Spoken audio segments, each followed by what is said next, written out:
मत्ती रची सुसमाचार इसका 6वां अध्याय 1 से लेके 34 आयत। सावधान रहो, तुम मनुष्य के दिखाने के लिए अपने धर्म के काम न करो, नहीं तो अपने स्वर्गीय पिता से कुछ भी फल न पाओगे। इसलिए जब तू दान करे तो अपने आगे तुराई न बजवा, जैसे कपटी सभाओं और गलियों में करते हैं, ताकि लोग उनकी बड़ाई करें। मैं तुमसे सच कहता हूँ कि वे अपना प्रतिफल पा चुके। परंतु जब तू दान करे तो जो तेरा दाहिना हाथ करता है उसे तेरा बायां हाथ न जानने पाए, ताकि तेरा दान गुप्त रहे, और तब तेरा पिता जो गुप्त में देखता है तुझे प्रतिफल देगा।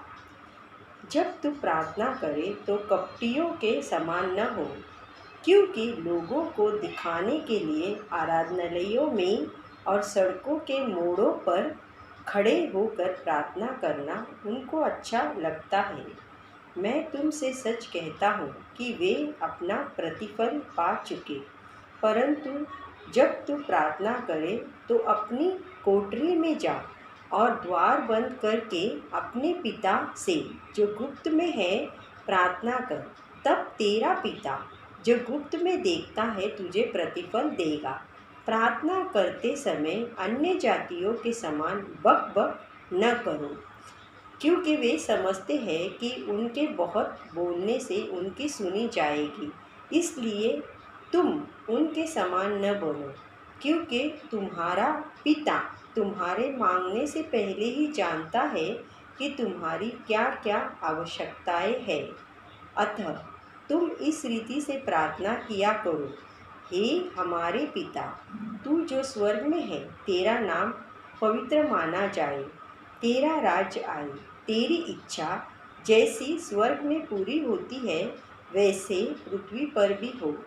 हमारी दिन भर की रोटी आज हमें दे, और जिस प्रकार हमने अपने अपराधियों को क्षमा किया है वैसे ही तू भी हमारे अपराधों को क्षमा कर, और हमें परीक्षा में न ला, परंतु बुराई से बचा, क्योंकि राज्य और पराक्रम और महिमा सदा तेरे ही है। आमीन।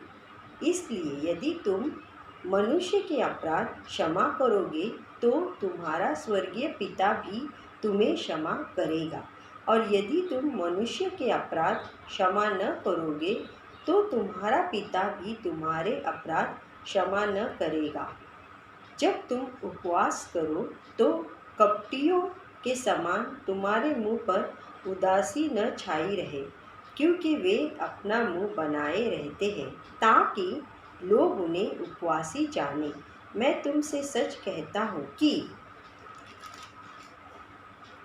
वे अपना प्रतिफल पा चुके। परंतु जब तू उपवास करे तो अपने सिर पर तेल मल और मुंह धो, ताकि लोग नहीं परंतु तेरा पिता जो गुप्त में है तुझे उपवासी जाने। इस दशा में तेरा पिता जो गुप्त में देखता है तुझे प्रतिफल देगा।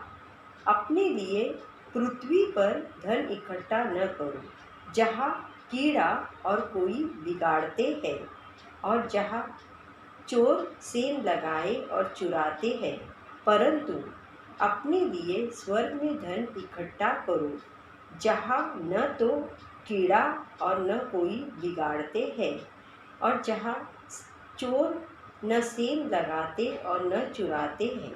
क्योंकि जहाँ तेरा धन है वह तेरा मन भी लगा रहेगा।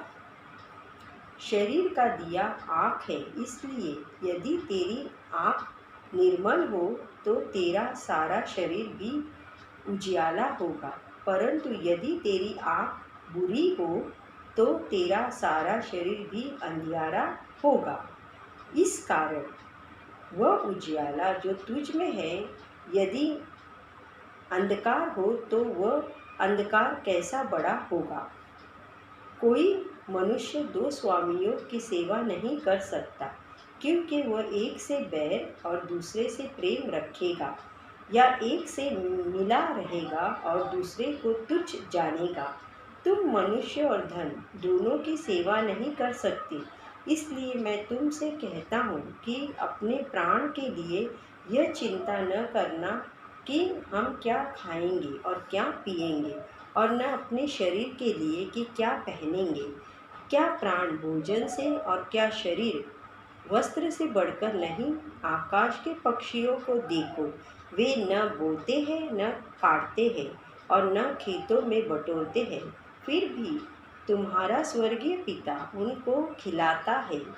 क्या तुम उनसे अधिक मूल्य नहीं रखते? तुम में कौन है जो चिंता करके अपनी आयुष्य में एक घड़ी भी बढ़ा सकता है?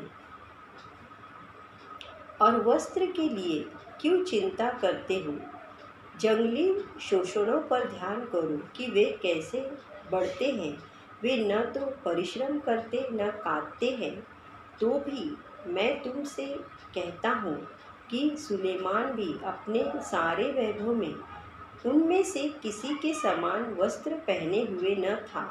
इसलिए जब परमेश्वर मैदान की घास को, जो आज है और कल भाड़ में झोंकी जाएगी, ऐसा वस्त्र पहनाता है, तो हे अल्पविश्वासियों, तुमको वो इनसे बढ़कर क्यों नहीं पहनाएगा?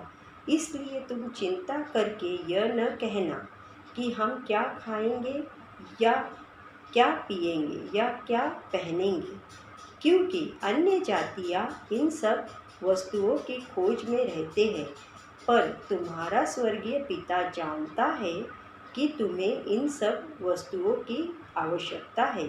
इसलिए पहले तुम परमेश्वर के राज्य और उसके धर्म की खोज करो, तो यह सब वस्तुएं भी तुम्हें मिल जाएंगी। अतः कल की चिंता न करो, क्योंकि कल का दिन अपनी चिंता आप कर लेगा। आज के लिए आज ही का दुख बहुत है।